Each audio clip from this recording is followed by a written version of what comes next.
everybody, and welcome to episode 11 of Game Night Date Night.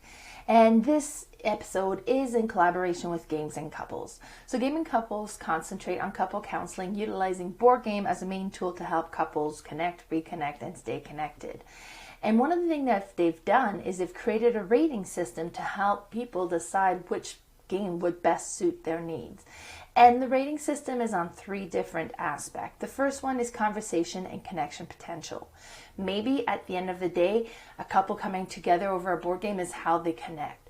So something that has a higher level, higher rating here is probably better for them. Or maybe, things are tense in the relationship and can tend to flare up easily. So how do you spend quality time together in that environment? So having a game where this rating is at a lower rating might be a little bit best. So because of that, keep in mind, 1 is not bad, 5 is not good. It just depends on where you are as a couple.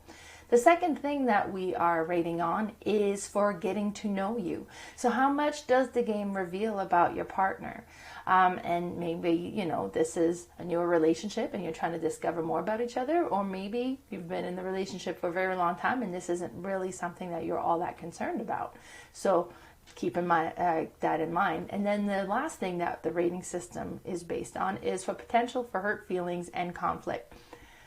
A lot of times in a board game, there's one winner and there's one loser. So depending on how that comes to be, there could be potential for hurt feelings and conflict. Now, maybe you're working on conflict resolution and this is a good controlled environment to work on that.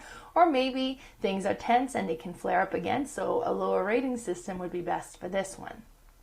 So last month, in the month of November, we were talking about different games that were beautiful with great table presence. Ravels was actually our game of the week for November 30th, so technically it falls in that category. And it is a gorgeous game. Now, this game is about collecting yarn, knitting together some projects, and then trading the projects to fulfill orders. So it's a neat resource game and super simple to play, but it looks beautiful. Now keep in mind the picture here, it's just the retail version. So if you ended up having the deluxe Kickstarter version, like the bowls, instead of being little plastic bowls, are like little clay bowls, it just looks great on the table. But let's have a look at the rating system. So for connection and conversation and connection potential, I am giving this one a 4 out of 5. This is a very simple play. You either collect yarn or you trade your yarn in to do a project, so you trade your projects to do fulfill an order. So it's a very simple game. For getting to know you, I'm giving this one a 3 out of 5. It's interesting to see if your partner is going to be kind of concentrating on doing multiple projects before they start fulfilling orders, or if they're hoarding yarn as well. Now keep in mind, in this game, you don't want to have more yarn than you actually really need, because yarn at the end, if you don't have unused yarn, it counts as negative points. And then you can also learn patterns so that you're not committed to the color pattern. You can do it in any color combinations that you want. So are you going to give up a project to have that ability to be able to do that? It's interesting to see what they'll do. For hurt feelings and conflict, I'm giving this one a 2 out of 5. This is one where you work on your own projects, they work on their own projects. There's very little negative interaction in this game other than, oh great, there's a purple yarn there, I need that, and then all of a sudden it's your turn, but they've already collected it. So there could be a little bit of that. Let me show you another picture of this game. Like I said, table presence with this one is beautiful. It's very simple to play, plays fairly quickly, so it's great. Now this month, for the month of December, I've kind of concentrated on games that plays fairly quickly. With the holidays, December is a very busy time with the shopping, the baking, the wrapping, and all this sort of stuff. So it gets so hectic that it's hard to find time for quality time to spend with your spouse. And that's where I find a nice, quick, easy game is a great way to kind of squeeze that in a busy week. So the first one that we talked about in the month of December was Framework. So Framework is a neat tile laying game where you're trying to connect these different frames together to fulfill the requirements that are in the little circles. And the first person to fulfill enough requirements that they've used up all of their little tokens wins the game. So for conversation and connection potential, I'm giving this one a 4 out of 5. On your turn, you draw a tile, you add it to your tableau. If you fulfill anything, you put a token down, and then it's the next player's turn. So it's a very simple game to play, but it's puzzly. But it does allow a lot of time to hold a conversation. For getting to know you, I'm giving this one a 2 out of 5. Because I'm working on my own puzzle, you're working on your own puzzle, there's not that much interaction. It's kind of neat to see what they concentrate on, if they're going to notice. It's like, oh, if they pick that one, will they see that? But other than that, it's not a very revealing game. Hurt feelings and conflict, I'm giving this one a 1 out of 5. 4 tiles on the table, you take the tile that you need, a new tile gets drawn. Like, there is no negative player interaction in this game, so chances of hurt feelings really, really low. Here's another picture of this game. Now, this time was a 4-player game, so you can kind of see all the different puzzles put together and then the 4 tiles in the middle. Such a simple game, but super fun. I really enjoy this one. The next game I talked about was Project L. Project L has these really satisfying, clunky plastic pieces that all in like Tetris shape. And what's really neat about that is that it's bright and it's simple and it's quick to play. It's really quick to play, actually. So let's have a look at the rating on this one. So for conversation, connection, potential, I'm giving this one a 4 out of 5 again. On your turn, you can collect a piece to add it to your collection of pieces that you have, or you can put a piece of what you've already have onto one of the shape that you're trying to fulfill, or you can trade a piece that you have for a next level piece, or complete your puzzles. So it's fairly simple to play, and it's not tons of action pack or whatever, and it's not deep strategy per se, so it has a lot of opportunities to hold a conversation.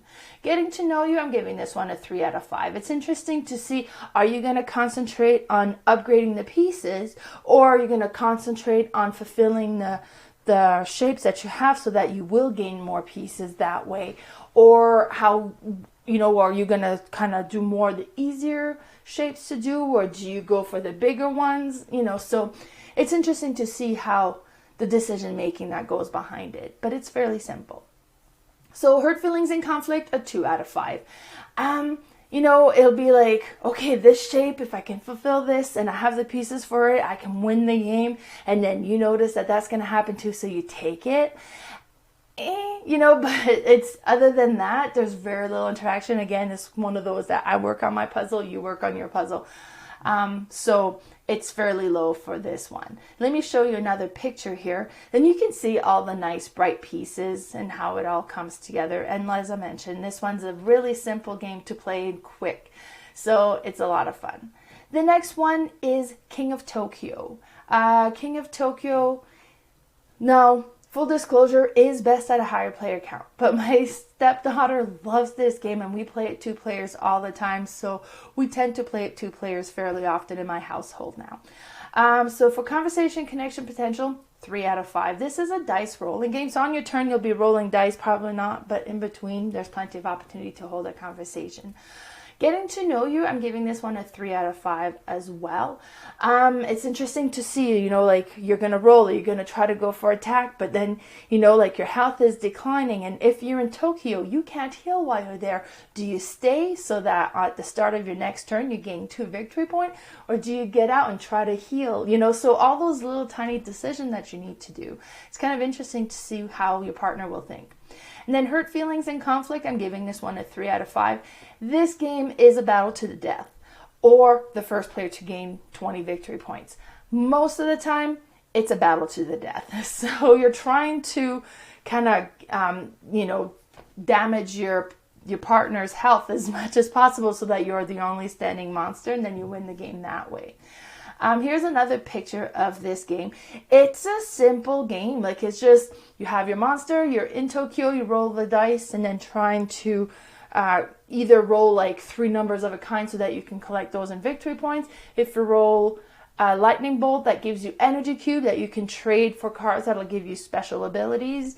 Or you just roll attack so that you can hit the other player and try to decrease their health. Straightforward, neat game, plays fairly quickly. And it's one that we enjoy in our household quite a bit. And then the next one here is Power Grid, the card game. So Power Grid, the original game, comes with this big map, and then you're kind of bidding on power plants, and then you're kind of putting these on your map, and you're trying to supply power for these cities. Power Grid, the card game, is kind of a simpler version of this, and it's, to my, I feel that it kind of gives me the best part of Power Grid, but keeps it more condensed in the card game, and I've really enjoyed it. So for conversation, connection, potential, 3 out of 5. I mean, you're collecting, you're bidding, and that sort of stuff, but in between all of that, you could hold a conversation. Getting to know you, I'm giving this one a 4 out of 5. There's a lot more decisions to do in here. Which one are you going to bid on? What resource, are you going to bid on one that kind of looks at the resources? Well, there's a lot of coal, so I'm going to get a coal power plant. Or are you going to be like, well, then get that there's not a lot of natural gas now, but this one has great value and there could be more natural gas, so you're more of a risk taker? Or, how you decide what you're going to try to concentrate on is interesting. Hurt feelings and conflict, I'm giving this one a 3 out of 5. I've had a round where it's like, great, I have my coal power plant, I need coal, there's a couple there, but the other player goes before me and they bought all the coal. Now, you can't buy more coal than you have more than, because you can have, if my power plant uses 2, I can buy 2 and then have 2 in reserve. So if coal is really limited and he bought to get some in reserve and made it so that I can't buy some at all, it's like, oh no. That could get frustrating, but it was such a neat game. I really enjoyed it. So this one at 2 players played great, and you have a dummy play that just kind of takes resources and power plants out of the game to kind of keep things fresh. It'll play up to 6, I believe, and this was a 6-player game set up there as well. But I enjoyed it just as much as 2 players as I did at 6 players. And it was neat. So you start by bidding on the power plants, then you purchase the resources, you activate your power plant, collect the money, and you do that until the last turn card comes out. And then on the final turn, instead of collecting money, all the energy you're creating is actually victory points. And then all the money you've collected up until then, for every $10, that's worth an additional victory point. It's really neat. I really enjoyed this one. And that was it for the month of December. So if you want to follow us on Instagram, my Instagram page is Mel's_boardgame_room, and we're also Games and Couples. And then on Facebook, my Facebook page is Mel's and Friend Board Game Room, and we also have Games and Couples, Love in the Age of Board Game. And then the YouTube channel, Mel's Board Game Room, and Games and Couple, Love in the Age of Board Game. So we'll see you next month for more games of the game of the week. So bye everybody.